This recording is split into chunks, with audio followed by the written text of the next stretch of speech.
जय श्री कृष्ण विद्यार्थी मित्रों। धोरण 10 गणित प्रकरण 6 त्रिकोण। विद्यार्थी मित्रों, આપણે આ જે પ્રકરણમાં પહેલા વિડિયો લેક્ચરમાં આપણે કેટલાક જે ધોરણ 9માં અભ્યાસ કર્યો એની આપણે પ્રાથમિક માહિતી મેળવી હતી। આજે આપણે બીજો વિડિયો લેક્ચર આપવા જઈ રહ્યો છું કે જેમાં આપણે જે પહેલા વિડિયો લેક્ચરમાં જે ત્રિકોણ વિશે શરૂઆતમાં આપણે જે ધોરણ 9માં શીખી ગયા કે એકરૂપ આકૃતિઓ કોને કહેવાય, તો જે બે આકૃતિઓના આકાર અને કદ સમાન હોય તેવી આકૃતિને આપણે એકરૂપ આકૃતિ કહેવાય છે। સમરૂપ આકૃતિઓ તો જે આકૃતિઓના આકાર સમાન હોય કદ સમાન હોય તે જરૂર નથી, તો તેવી આકૃતિઓને આપણે સમરૂપ આકૃતિ કહેવાય છે। ત્યાં વિદ્યાર્થી મિત્રો આપણે એના ઉદાહરણ આપ્યા હતા કે હંમેશા બે રેખાખંડો એ સમરૂપ હોય છે, એ રીતે બે વર્તુળ એ સમરૂપ હોય છે, બે ચોરસ સમરૂપ હોય છે, કારણ કે આ બધી આકૃતિઓના આકાર સમાન હોય છે તે માટે સમરૂપ હોય છે। તો એનો આપણે અભ્યાસ કર્યો। ત્યાર પછી આપણે ત્રિકોણની સમરૂપતા, તો ખાસ કરીને સમરૂપ ત્રિકોણ તો વિદ્યાર્થી મિત્રોની આપણે શરતો શીખ્યા। ત્યાર પછી આ ચેપ્ટરમાં જ આપણે પહેલો પ્રમેય શીખ્યા, પ્રમેય 6.1 કે જે ખૂબ જ અગત્યનો પ્રમેય છે કે જે આપણે અભ્યાસ કર્યો એની પ્રતિજ્ઞા વિદ્યાર્થી મિત્રો ફરી એકવાર આપણે અભ્યાસ કરીશું કે ભાઈ પ્રમેય 6.1 તો પ્રમેય 6.1 જે સમપ્રમાણતાનું મૂળભૂત પ્રમેય અથવા તો થેલ્સનો પ્રમેય કહેવાય છે। એની પ્રતિજ્ઞા ખાસ યાદ રાખવાની છે, એની પર આધારિત આપણે દાખલા શીખવાના છે।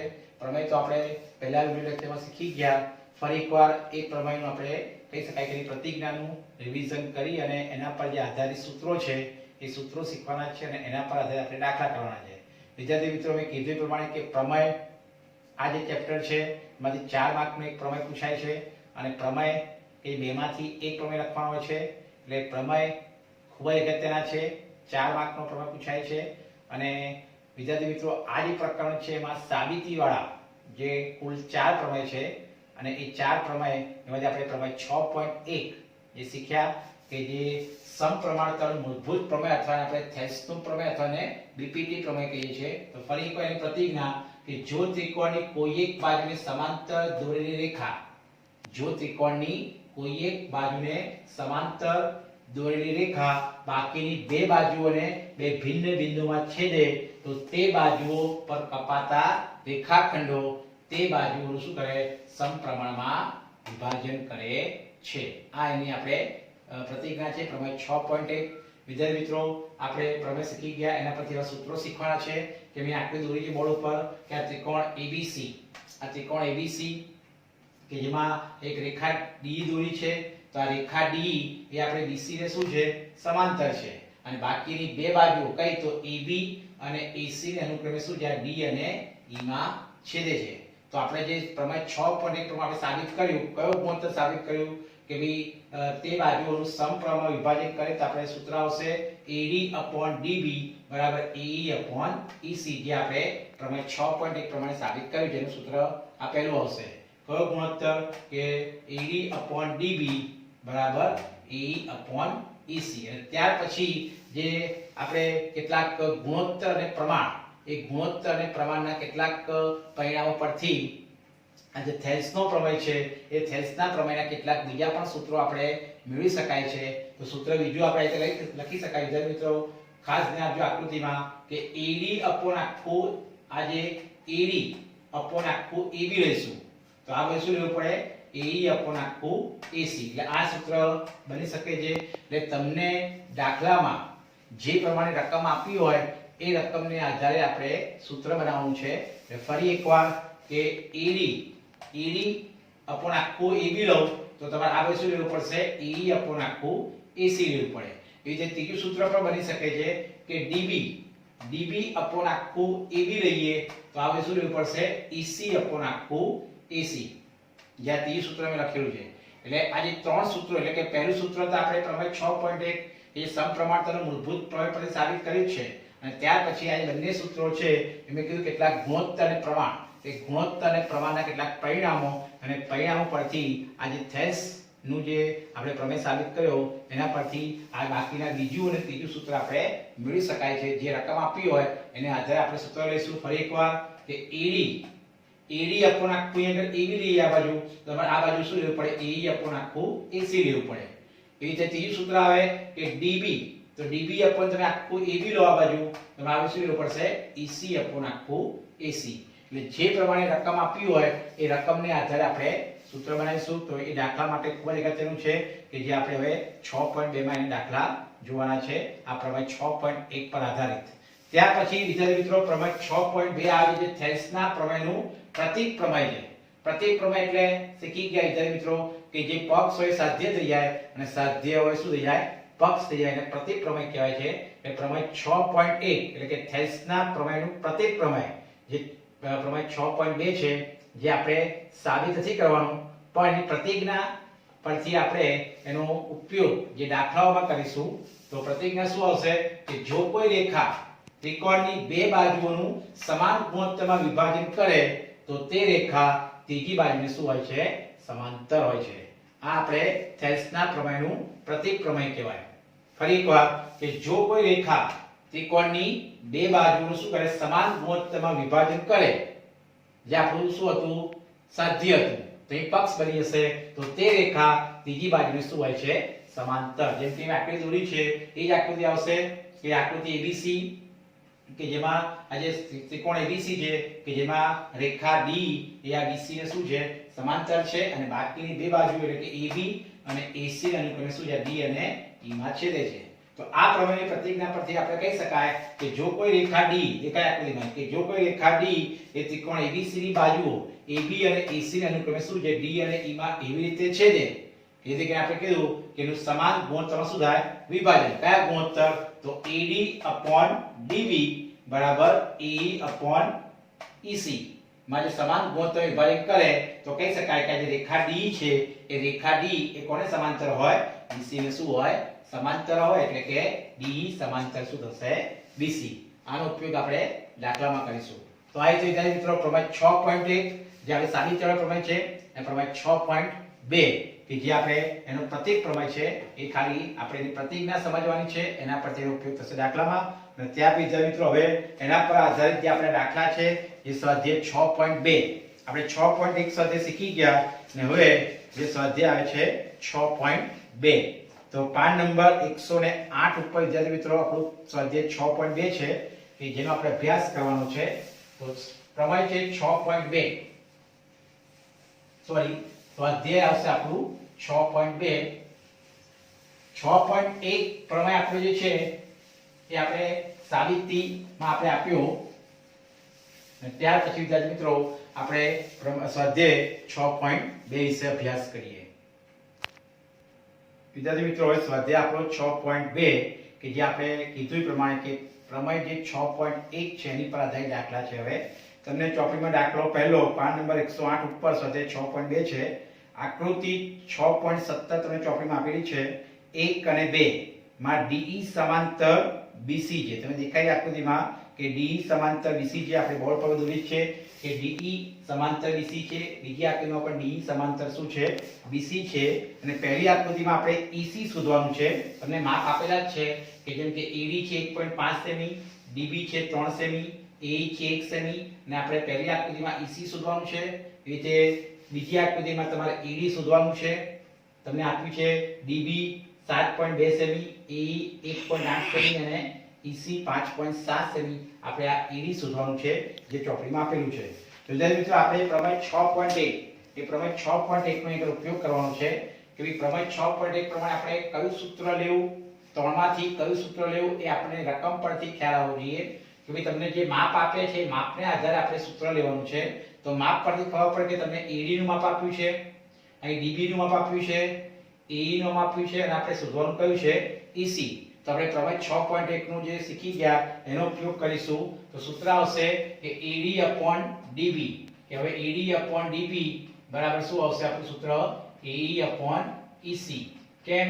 કારણ કે કહી શકાય કે જે પ્રમાણે માપ આપ્યા છે એટલે પ્રમેય 6.1 લખીશું જે આપણે સમપ્રમાણતાનું મૂળભૂત પ્રમેય છે. કારણ કે આપણે AD આપેલું છે, એ રીતે DB આપેલું છે, એવી રીતે AE આપ્યું છે અને એવી રીતે આપણે EC શોધવાનું છે એટલે સૂત્ર રીતે જ આવશે કે સમ કે AD DB બરાબર AE EC અને ત્યાં બી આપણે વિદ્યાર્થીઓ કિંમત આપેલી છે કિંમત મૂકી દીધી તો AD ની કિંમત કેટલી 1.5 છેદમાં DB ની કિંમત કેટલી છે 3 સેમી એટલે 3 બરાબર AE ની કિંમત કેટલી છે 1 અને છેદમાં આપણે EC શું છે શોધવાનું છે ત્યાં વિદ્યાર્થી મિત્રો ચોકડી ગુણાકાર થાય આ EC છે અને ચોકડી ગુણાકાર આપણે શીખી ગયા એટલે 1.5 ગુણ્યા EC બરાબર 3 ગુણ્યા 1 ચોકડી ગુણાકાર એટલે કે છેદના પદો આ EC છે એ અંશમાં ગુણાશે અહીં પણ આ છેદના પદો 3 અંશમાં ગુણાશે એટલે કે 1.5 ગુણ્યા EC બરાબર 3 ગુણ્યા હવે આપણે EC શોધવાનું છે એટલે 1.5 છેદમાંથી ક્યાં આવશે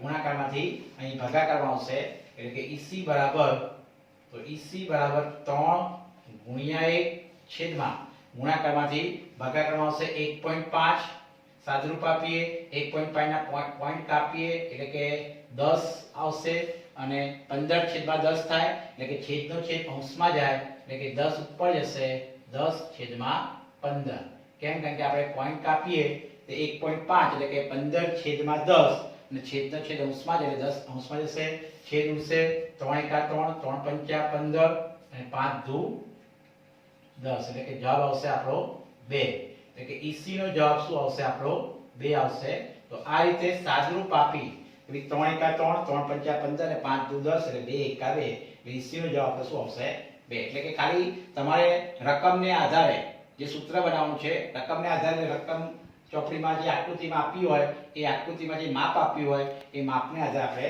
સૂત્ર બનાવીને સાદુરૂપ આપવાનું છે એટલે બીજા દાખલામાં આપણે શોધવાનું છે AD તમને કયા કયા માપ આપેલા છે DB આપેલું છે AE આપ્યું છે અને EC આપ્યું છે જો વિદ્યાર્થી મિત્રો હવે પહેલા દાખલામાં જેમ કે તમને ઘણીવાર આપણે EC શોધ્યું અને પછી ઘણીવાર એવું કે AC શોધો તો AC શોધો કે તો ભઈ આપણે બેનો સરવાળો થાય કારણ કે E' C હોવાથી બેનો સરવાળો કરવાનો કોનો AE EC બરાબર આખું શું મળી જાય AC એટલે જો AC શોધવાનું કે તો પહેલા આપણે EC મળી જાય અને EC શોધ્યા પછી બેનો શું કરો સરવાળો કરો એટલે આખું AC મળે એટલે રકમને ધ્યાનથી સમજવાની જે પ્રમાણે તમને માપ આપ્યું હોય અને જે શોધવાનું હોય એના આધારે આપણે સૂત્ર મૂકીને દાખલો કરવાનો છે અહીં આગળ પણ આપણે પ્રમાણે 6.1 પ્રમાણે સૂત્ર આવશે કે AD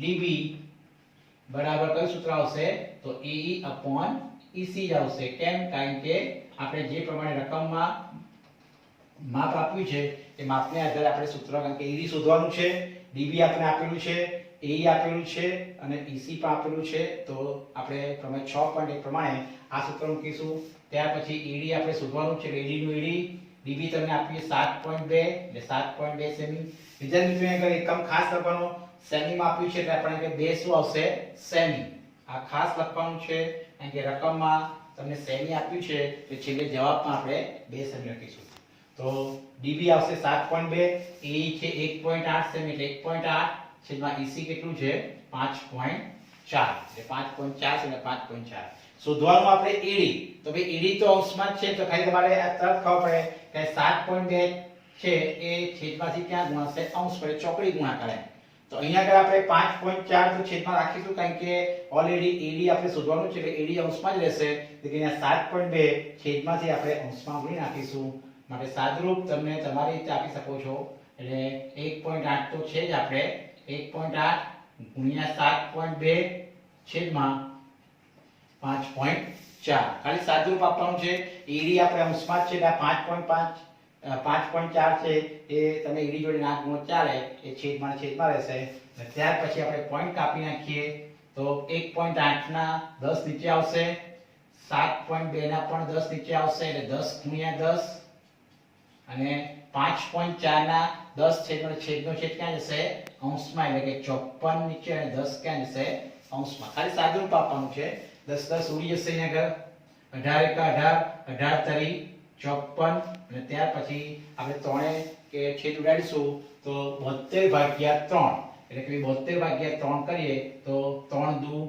6 1 વધશે 12 3 24 તરી 72 અને ત્યાર પછી વિદ્યાર્થી મિત્રો 24 ભાગ્યા નીચે 10 છે એટલે એક પોઈન્ટ કાપી નાખીએ તો જવાબ આવશે 2.4 સેમી ખાસ લખવાનું કારણ કે રકમમાં તમને સેમી આપેલું છે તો ED નું માપ શું હશે 2.4 એટલે એક સિમ્પલ દાખલા છે 2 માર્કના દાખલા એ પ્રમાણે આપણે 6.1 પર આધારિત છે થેસ્ના પ્રમેય પર આધારિત દાખલાઓ છે રકમમાં તમારે જે પ્રમાણે માપ આપ્યું હોય એ માપને આધારે આપણે સૂત્ર લખી અને દાખલા કરવાનો છે અને આવો દાખલો આપણો બીજો છે એ પ્રમાણે જોઈએ પ્રમેય 6.2 નો ઉપયોગ કરીને હવે ધ્યાન આપો સ્વાધ્યાય 6.2 માં આપણો દાખલો પહેલો કર્યો દાખલો બીજો બિંદુઓ E અને F એ ત્રિકોણ PQR ની બાજુઓ અનુક્રમે PQ અને PR પર આવેલા છે વિદ્યાર્થી મિત્રો બોર્ડ રાખેલું છે કે બિંદુઓ કયા કયા છે E અને F તો બિંદુઓ E અને F એ ત્રિકોણ PQR ને ની બાજુ અનુક્રમે ક્યાં તો PQ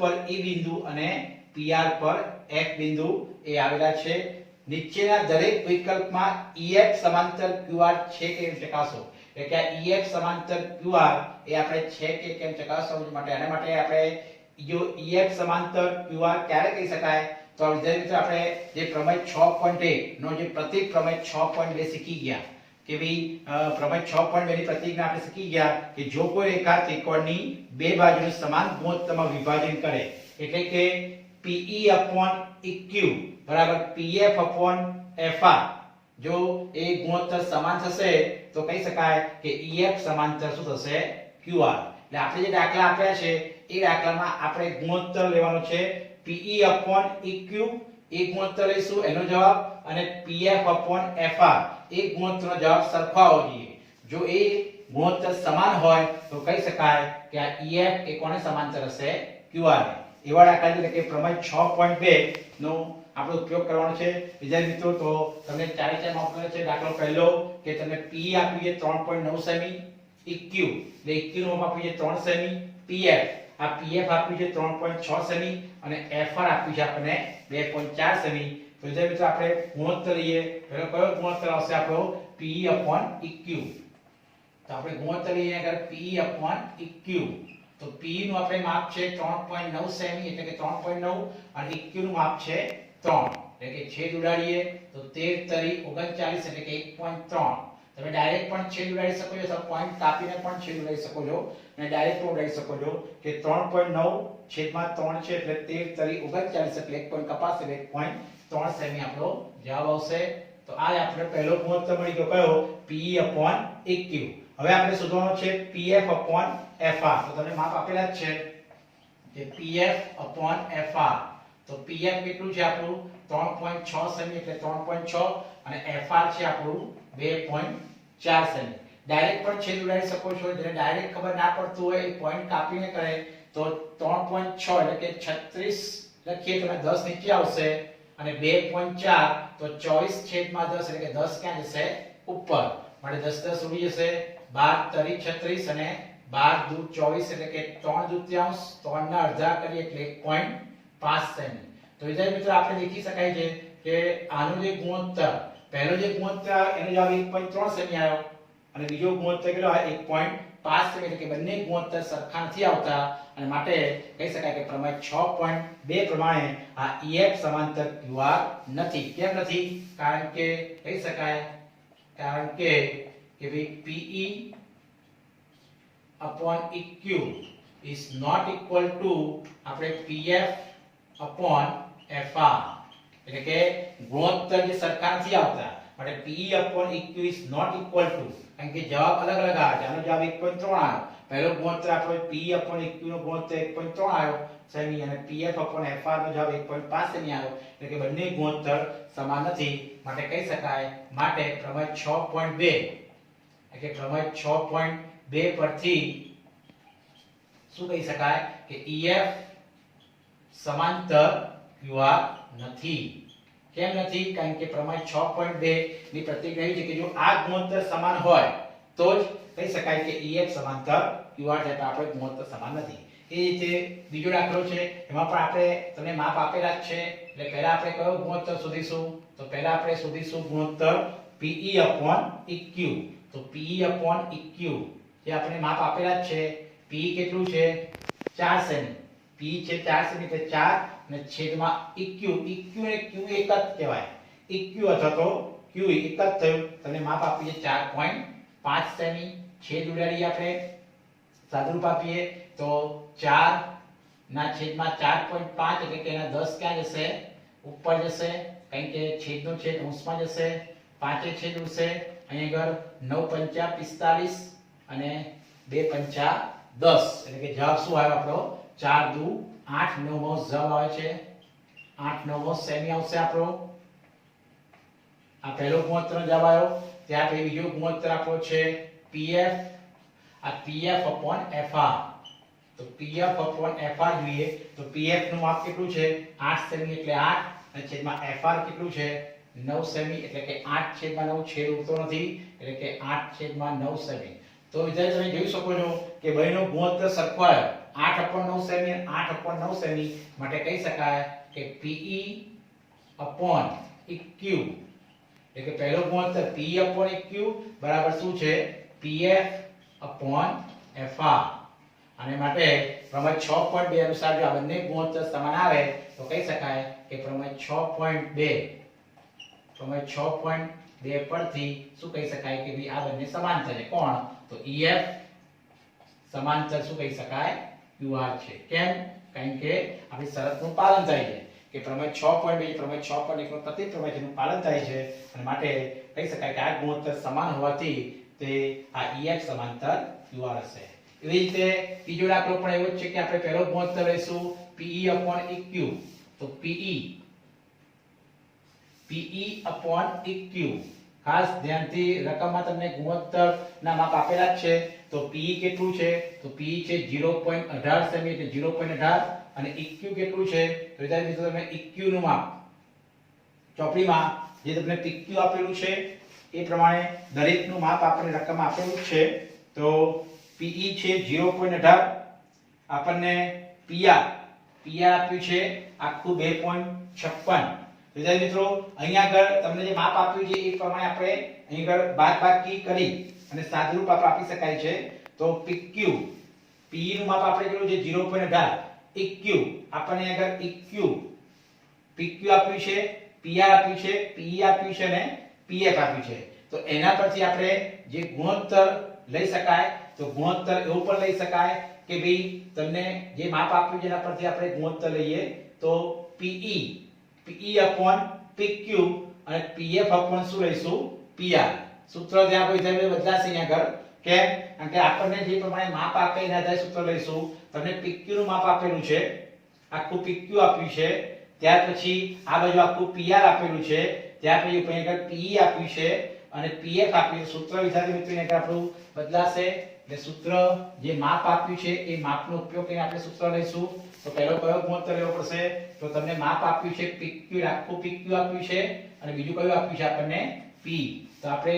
ગુણોત્તર લઈશું PQ/PE ખાસ ધ્યાન આપજો વિદ્યાર્થી મિત્રો રકમ પ્રમાણે આપણે ગુણોત્તર લેવાનો છે કારણ કે તમને આખું PQ આપ્યું છે અને P આપ્યું એટલે આપણે એનું ગુણોત્તર લઈશું એ ચાર બાજુ તમને આખું PR આપ્યું છે અને PF આપ્યું છે એનો ગુણોત્તર લઈશું ને ગુણોત્તર સરખો આવવો જોઈએ તો PQ/P તો PQ કેટલું છે 1.28 સેમી PQ 1.28 સેમી છે અને PE કેટલું છે 0.18 છેદ ઉડાડીશું એટલે કે 1.28 એટલે કે 128 ના છેદમાં 100 આવશે કારણ કે પોઈન્ટ પછી બે આંકડા છે એટલે છેદમાં 100 આવશે અહીંયા આગળ પણ 0.18 એટલે કે છેદમાં 100 એટલે છેદનો છેદ ક્યાં જશે અંશમાં જશે છેદ ઉડી જશે ત્યાર પછી વિદ્યાર્થી મિત્રો 9 દુ 18 અહીંયા આગળ આપણે આવશે 64 દુ 128 અને ત્યાર પછી છેદ ઉડાડવાથી આપણે જવાબ આવશે 64/9 તો આટલા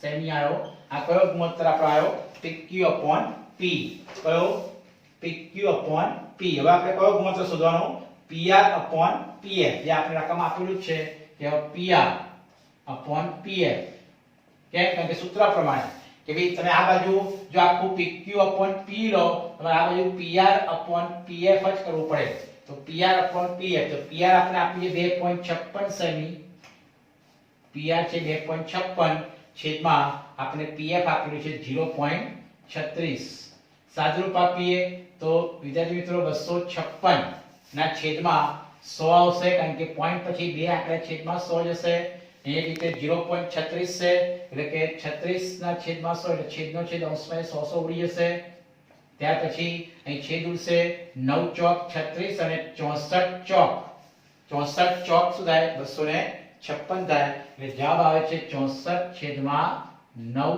સેમી. તમે જોઈ શકો વિદ્યાર્થી મિત્રો કે બંને ગુણોત્તર સરખો આવે છે. કયો ગુણોત્તર?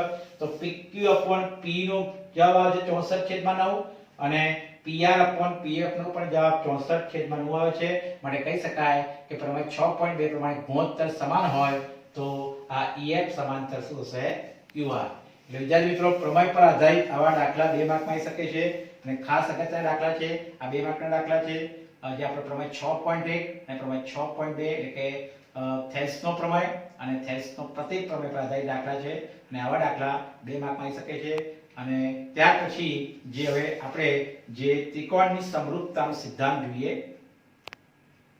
ત્યાર પછી વિદ્યાર્થી મિત્રો આપણે આગળ જઈએ કે આપણે સ્વાધ્યાય 6.2 જે શીખ્યા એ 2 માર્કના અગત્યના દાખલા છે કે જે આપણે પ્રમેય 6.1 થેલ્સનો પ્રમેય અને પ્રમેય 6.2 થેલ્સનો પ્રતીક પ્રમેય પર આધારિત દાખલા હતા. એટલે દાખલા 2 માર્કમાં આવી શકે કારણ કે પ્રમેય પર આધારિત છે. ત્યાર પછી ત્રિકોણની સમરૂપતાનો સિદ્ધાંત. તો વિદ્યાર્થી મિત્રો આપણે શીખી ગયા કે કોઈ પણ બે ત્રિકોણની સમરૂપતાનો સિદ્ધાંત શું છે? તો સમરૂપ ત્રિકોણની વ્યાખ્યા અનુસાર ત્રિકોણ ABC અને ત્રિકોણ DEF એ સંગતતા ABC સંગત DEF માટે સમરૂપ થાય તે માટે નીચેની શરતનું પાલન થવું જોઈએ. વિદ્યાર્થી મિત્રો શીખી ગયા કે ભાઈ કોઈ પણ બે ત્રિકોણ જેમ કે ત્રિકોણ ABC અને ત્રિકોણ DEF ની સંગતતા આપણે કઈ લેવાની છે? તો ABC સંગત DEF એટલે કે ABC સંગત DEF સમરૂપ થાય એટલે કોઈ પણ બે ત્રિકોણની સંગતતા સમરૂપ થાય તે માટે બે શરતનું પાલન થવું જોઈએ. માં પહેલી શરત છે કે એના ખૂણાઓ એટલે કે અનુરૂપ ખૂણાઓ કેવા હોય? સમાન હોય. જે આપણે શીખી ગયા વ્યાખ્યામાં કે અનુરૂપ ખૂણાઓ સમાન હોય અને તેની અનુરૂપ બાજુઓનો ગુણોત્તર પણ સમાન હોય. તો અનુરૂપ ખૂણા એટલે ખૂણો A બરાબર ખૂણો D આવશે, ખૂણો B બરાબર ખૂણો E અને ખૂણો C બરાબર ખૂણો F. એટલે કે અનુરૂપ ખૂણા કેવા હોય? સમાન. એક ત્રિકોણના ત્રણ ખૂણા બીજા ત્રિકોણના ત્રણ ખૂણાને સમાન હોય. અને અનુરૂપ બાજુનો ગુણોત્તર એટલે કે AB/DE બરાબર BC/EF બરાબર AC/DF. એટલે કે આ બંને શરતનું પાલન થાય તો કહી શકાય જો આ શરતનું પાલન થતું હોય તો આપણે સંકેતમાં લખી શકીએ કે આ બંને ત્રિકોણ કેવા છે? સમરૂપ. કયા બંને ત્રિકોણ? તો ત્રિકોણ ABC સમરૂપનો આપણે સંકેત શીખી ગયા છે કે ત્રિકોણ ABC સમરૂપ ત્રિકોણ DEF વડે દર્શાવાય. એટલે ખાસ એક ત્રિકોણની સમરૂપતાનો સિદ્ધાંત છે જે આપણે વ્યાખ્યા પરથી કહી શકાય કે ભાઈ કોઈ પણ સમરૂપ ત્રિકોણ એ સમરૂપ ત્રિકોણની વ્યાખ્યા અનુસાર કોઈ પણ બે ત્રિકોણ અહીંયા આપણે ત્રિકોણ ABC અને ત્રિકોણ DEF લીધા છે તો કોઈ પણ બે ત્રિકોણની સંગતતા જે આપી હોય એટલે આપણે સંગતતા કઈ આપી છે? તો સંગતતા ABC સંગત DEF. ખાસ જે આપણને સંગતતા ખાસ હોય વિદ્યાર્થી મિત્રો આ સંગતતાને આધારે આપણે શરતનું પાલન થશે. તો સંગતતા આપી છે ABC સંગત DEF સમરૂપ થાય એ માટે આ બે શરતનું પાલન થવું જોઈએ. કઈ બે શરતો? તેના અનુરૂપ ખૂણાઓ સમાન હોય અને અનુરૂપ બાજુનો ગુણોત્તર સમાન હોય. એટલે કે ખૂણો A એકરૂપ, ખૂણો A બરાબર ખૂણો D, ખૂણો B બરાબર ખૂણો E અને ખૂણો C બરાબર ખૂણો F. નિશાની વિદ્યાર્થી મિત્રો અલગ કરવાની છે. એટલે બાજુનો ગુણોત્તર લઈશું તો AB/D બરાબર BC/EF બરાબર AC/DF. એટલે કે જે બાજુઓનો ગુણોત્તર પણ સમાન હોય તો આ બે શરતનું પાલન થતું બંને ત્રિકોણ સમરૂપ હશે. ત્યાર પછી આપણે બીજી રીતે પણ લખવું હોય તો બીજી રીતે પણ લખી શકાય કે ત્રિકોણ BAC સમજો ખાસ આકૃતિમાં કે BAC તો ત્રિકોણ BAC સમરૂપ શું કહી શકાય? EDF પણ લખી શકાય. ખાસ યાદ રાખજો મિત્રો કે ત્રિકોણ BAC સમરૂપ ત્રિકોણ EDF પણ લખી શકાય. એવી રીતે ત્રિકોણ CAB ખાસ ધ્યાન આપવાનું કે ત્રિકોણ CAB લો તમારે શું લેવું પડે? ત્રિકોણ FDE એ પણ સમરૂપ કહી શકાય. કેમ? કારણ કે જો ત્રિકોણ ABC સમરૂપ ત્રિકોણ DEF હોય તો આપણે આ બંને રીતે પણ લખી શકાય. તો આ ખાસ એક ત્રિકોણની સમરૂપતાની વ્યાખ્યા પરથી સમરૂપતાનો સિદ્ધાંત છે. અને ત્યાર પછી વિદ્યાર્થી મિત્રો એના કેટલીક આપણે શરતો જે શીખવાની છે એ આપણે પછીના વિડિયો લેક્ચરમાં શીખીશું. તો મેં કીધું પ્રમાણે કે આ જે ચેપ્ટર છે એમાં ખાસ આપણે પ્રમેય જે પહેલા વિડીયો લેક્ચરમાં જે પ્રમેય 6.1 ચલાવ્યો છે વિદ્યાર્થી મિત્રો રોજ તમે લખીને તૈયાર કરો, જેથી કરીને આપણે પૂરેપૂરા માર્ક એને મળી શકે. અને ત્યાર પછી આજે મેં આ જે વિડીયો લેક્ચરમાં જે 6.2 જે આપણે દાખલા કરાયા, જે 2 માર્કના દાખલા છે કે જે પ્રમેય 6.1 અને પ્રમેય 6.2 પર આધારિત છે, તેવા દાખલાની પણ પ્રેક્ટિસ ખાસ કરવાની છે. અને મારા વિડીયો લેક્ચરને લાઈક અને સબસ્ક્રાઇબ ખાસ કરો. જય શ્રી કૃષ્ણ.